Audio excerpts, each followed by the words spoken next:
Marie-Dominique Aeschlimann. Merci Madame la Présidente, Monsieur le délégué spécial, mes chers collègues. Au nom du groupe Les Républicains et Indépendants, je me félicite de la présentation du dispositif expérimental d'aide régionales individuelles pour l'emploi. Il était très attendu.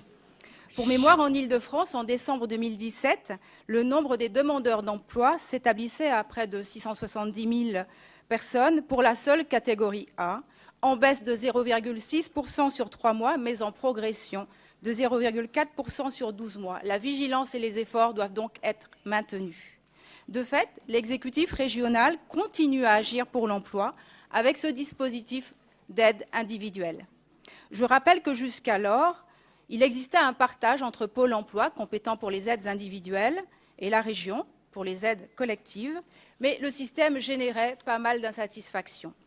Les nouvelles aides individuelles à la formation s'inscrivent donc dans le dispositif plan d'investissement pour les compétences et elles compléteront utilement la gamme régionale des outils pour lutter contre le chômage et garantir l'objectif de promotion sociale propre à la formation professionnelle.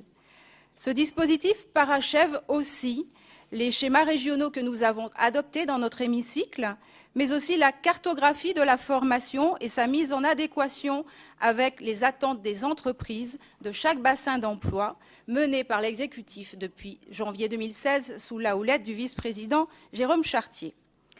Il répond à l'exigence accrue d'individualisation de la formation, l'individualisation des parcours et de l'accompagnement, la modularisation des formations dans une logique de construction de ces parcours de formation sous forme de briques de compétences. Cet outil permettra une réponse plus rapide, plus réactive, mais aussi plus souple aux demandes de formation professionnelle insatisfaites actuellement. C'est essentiel car notre société, nos modes de production sont en pleine mutation. Le nouveau dispositif intégrera donc les métiers émergents, notamment ceux du secteur de l'intelligence artificielle, dont les débouchés professionnels vont se multiplier dans les prochaines années.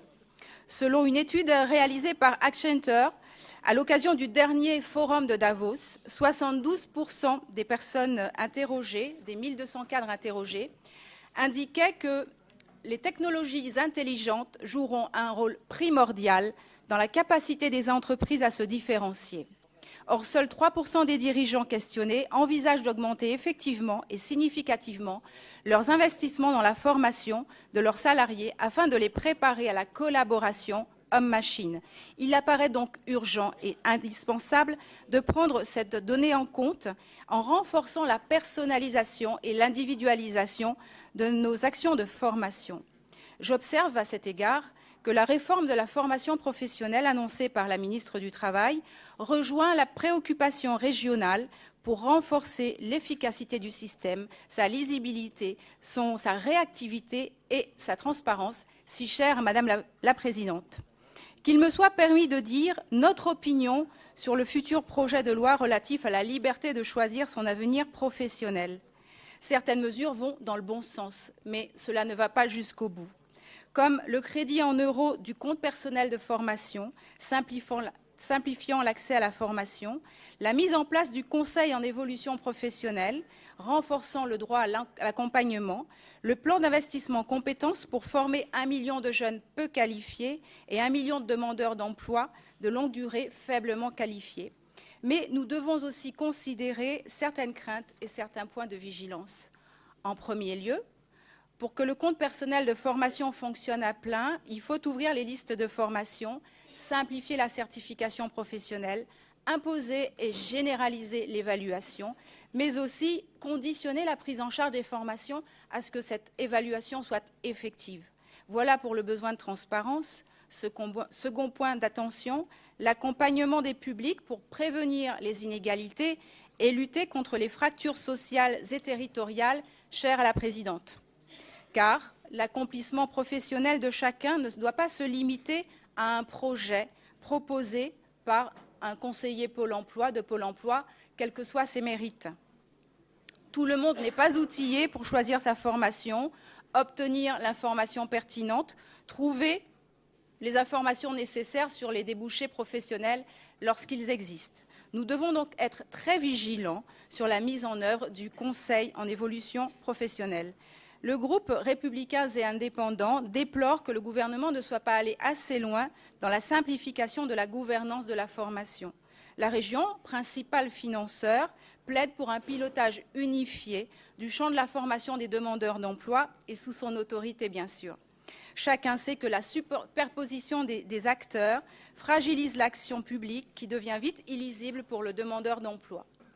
La création de l'agence France Compétences unifiée qui absorbera le CNEFOP ne doit pas se faire au détriment des autres partenaires, salariés, employeurs notamment. Et cette nouvelle agence France Compétences, qui sera non paritaire et centralisatrice, est-ce véritablement une avancée ?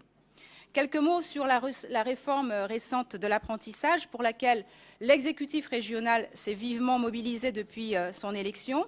C'est aussi l'occasion de rappeler le transfert de la quasi-totalité de la taxe d'apprentissage aux branches professionnelles, ce qui pose quelques difficultés en termes de pilotage des CFA, le financement par contrat et quelques questions qui restent en suspens et qui mériteraient réponse, comme notamment la capacité des branches professionnelles à définir des stratégies territoriales pour la gestion de l'emploi et des compétences. Alors, la capacité des branches à utiliser le levier de l'apprentissage comme le fait actuellement la région avec talent et avec volonté est aussi mise en cause. Et enfin, se pose aussi la question de la place des CFA interprofessionnels qui risquent d'être négligés, en tout cas pénalisés par les évolutions récentes. Alors pour conclure, permettez-moi de soumettre à nos collègues qui ont la possibilité de porter la voix de la région dans quelque hémicycle que ce soit et de leur proposer d'agir avec nous pour renforcer la coopération entre les régions et les branches professionnelles, pour établir, pourquoi pas, des contrats d'objectifs et de moyens entre les branches et chaque CFA, pour conserver à la région une partie de la taxe d'apprentissage et la TICPE pour la péréquation, comme en parlait tout à l'heure, est là, pour expérimenter la coopération par convention entre les plateaux techniques des CFA et des lycées professionnels. Madame la Présidente, Monsieur le délégué spécial, mes chers collègues, je conclurai le propos sur ce rapport en empruntant à Montaigne sa formule « Il n'est de désir plus naturel que le désir de connaissance ». Alors allons-y, souhaitons bon vent à ce rapport, à ce dispositif R qui est si bien nommé. Merci de votre attention.